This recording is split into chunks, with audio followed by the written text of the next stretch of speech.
عراق کا قدیم ترین شہر بیبلون اپنی تہذیب و تمدن کے لیے بہت مشہور تھا۔ بیبلون کے یہ باغات بظاہر تو لٹکے ہوئے نظر آتے ہیں، مگر ان کی تعمیر پر غور کریں تو یہ بہت ہی دلچسپ ہے۔ یہ بنائے کیوں گئے، اس پر پہلے مختصر سی بات کر لیتے ہیں۔ بخت نصر جو بیبلون یعنی بابل کا حکمران تھا، اسی کے دور حکومت میں بخت نصر کی ملکہ امیتا جو ایران کے بادشاہ کی بیٹی تھی نے اس بڑے میدان میں پہاڑ اور اس پر باغات کی فرمائش کر ڈالی۔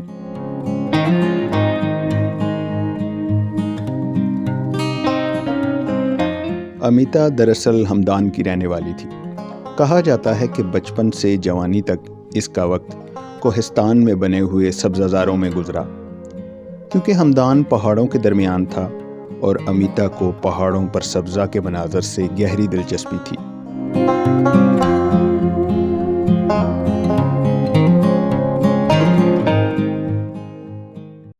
وہ بابل کے پہاڑی سلسلوں کو دیکھ دیکھ کر تنگ آ گئی تھی۔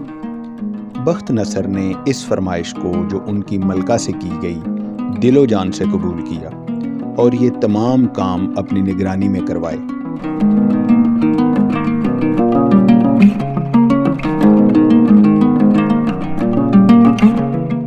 اس عمارت سے نظر آنے والے یہ درخت پودے دریائے فرات کے قریب بنوائے گئے۔ یہ باغ نیچے سے اوپر تک جاتے تھے۔ سب سے پہلے مصنوعی پہاڑ کھڑا کیا گیا اور مصنوعی پہاڑ کی ترکیب کچھ اس طرح کی گئی کہ محرابوں پر محرابیں تعمیر کی گئیں۔ ہر محراب نیچے والی محراب سے چوڑائی میں چھوٹی ہوتی جاتی تھی۔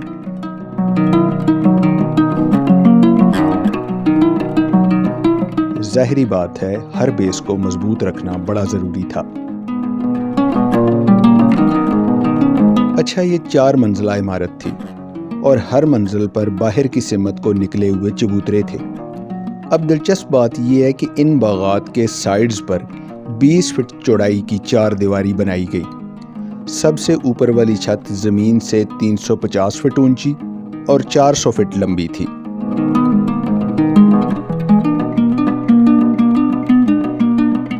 بیبلون کے یہ باغات نہ صرف خوشبودار جھاڑیاں تھیں بلکہ ان میں پھلدار درخت بھی لگائے گئے، جنہیں ایشیا کی تمام منڈیوں سے خرید کر بابل لایا گیا۔ ان باغات کو پانی دینے کے لیے دریائے فرات سے پانی 4 منزلوں میں پہنچایا جاتا تھا۔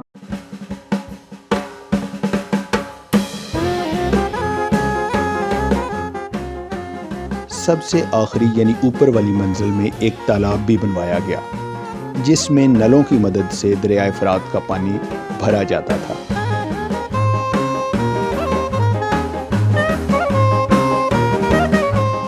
پمپ 24 گھنٹے چلتے رہتے تھے، جو زمین سے پانی اتنی اونچائی تک پہنچاتے تھے۔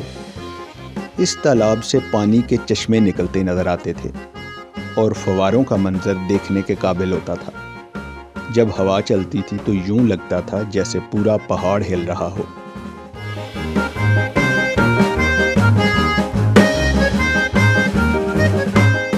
انسائکلوپیڈیا آف ڈیٹس کا کہنا ہے کہ یہ باغات 580 قبل مسیح میں بنے، مگر اس بارے میں کچھ نہیں کہا جا سکتا کہ یہ باغ کسی زلزلے سے تباہ ہوئے یا حملہ آوروں نے اس کو ملیا میٹ کر دیا۔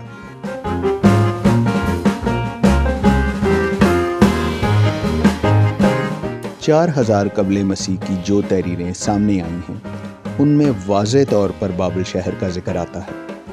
1000 سال تک تو اس شہر کی کوئی خاص حیثیت نہیں تھی۔ یہ ایک چھوٹا سا گاؤں تھا اور اس کی کوئی تاریخی اہمیت بھی نہیں تھی، لیکن جب حمورابی نے اسے اپنا دارالحکومت بنایا تو یہ دنیا کا انتہائی خوبصورت شہر بن گیا۔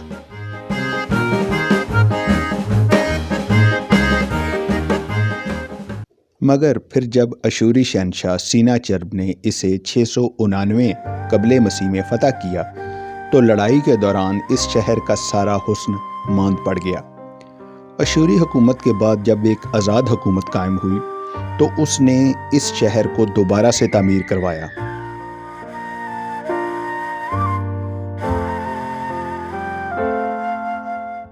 200 سال تک جنہوں نے پورے میسوپوٹیمیا پر حکومت کی وہ سارگون حکمران تھے۔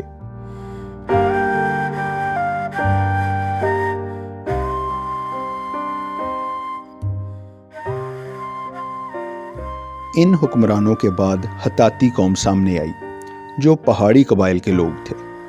انہوں نے بابل شہر کو پامال کر کے رکھ دیا۔ ہاں، ایک بات، ریاضی اور تعمیرات میں انہوں نے کافی ترقی حاصل کی۔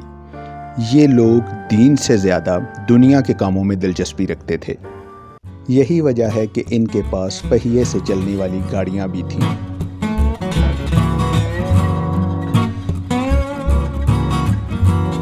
شاہ بخت نصر کا شمار کلدانی عہد کے عظیم ترین بادشاہوں میں ہوتا ہے، جو 630 قبل مسیح میں پیدا ہوا۔ اس بادشاہ کے عہد میں سلطنت کی زیادہ تر رقم بابل کے قلعوں اور تعمیرات پر خرچ ہوئی۔